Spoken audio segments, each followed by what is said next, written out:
இனி வீட்லயே பானிபூரி செய்யலாம் எல்லாரும். ஆச்சி பானிபூரி கிட். கோவை மற்றும் திருப்பூர் மாவட்டங்களில் கூலிக்கு நெசவு செய்யும் விசைத்தறி உரிமையாளர்கள் கூலி உயர்வு உள்ளிட்ட கோரிக்கைகளை வலியுறுத்தி தொடர்ந்து 13வது நாளாக காலவரையற்ற வேலைநிறுத்த போராட்டத்தில் ஈடுபட்டு வருகின்றனர். இதுகுறித்த கூடுதல் விவரங்களோடு இணைகிறார் செய்தியாளர் ஞானசேகரன். வணக்கம் ஞானசேகரன். 13வது நாளாக காலவரையற்ற வேலைநிறுத்த போராட்டத்தில் ஈடுபட்டு வருகின்றனர். அவர்களுடைய கோரிக்கை என்னவாக இருக்கிறது? விவரங்கள். கண்டிப்பாங்க.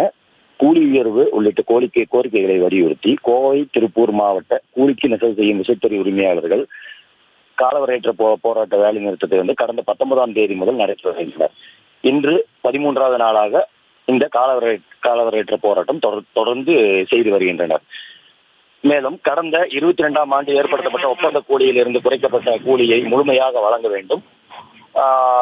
சட்ட பாதுகாப்புடன் கூடிய புதிய கூலி உயர்வு ஒப்பந்தம், ஆண்டுக்கு 6% மின்கட்டணம் உயர்வை ரத்து செய்ய வேண்டும் என்பன உள்ளிட்ட கோரிக்கைகளை வலியுறுத்தி இந்த தொடர் வேலை நிறுத்த போராட்டமானது நடைபெற்று வருகிறது. இதில் திருப்பூர் மற்றும் கோவை மாவட்ட ஆட்சியரிடம் நேரடி பேச்சுவார்த்தைகளும் 2 கட்ட பேச்சுவார்த்தைகளும் நடைபெற்ற நிலையில் தீர்வு எட்டப்படாததால் கடந்த 27ஆம் தேதி விசைத்தறி உரிமையாளர்கள் தெக்கலூர் பகுதியில் பொதுக்குழு கூட்டத்தில் வரும் 2/4/2025 அன்று அவினாசி புதிய பஸ் நிலையம் எதிரில் உண்ணாவிரதத்தை மத்திய மாநில அரசுகளின் கவனம் ஈர்க்கும் விதமாக நடத்துவதாக முடிவெடுத்துள்ளனர். மேலும் இந்த விசைத்தறியாளர்கள் காலவரையற்ற போராட்டம் நடைபெற்று வருவதால் கிராமப்புற வாழ்வாதாரம் மிகவும் பாதிப்படைந்துள்ளது என்று தெரிவிக்கின்றனர்.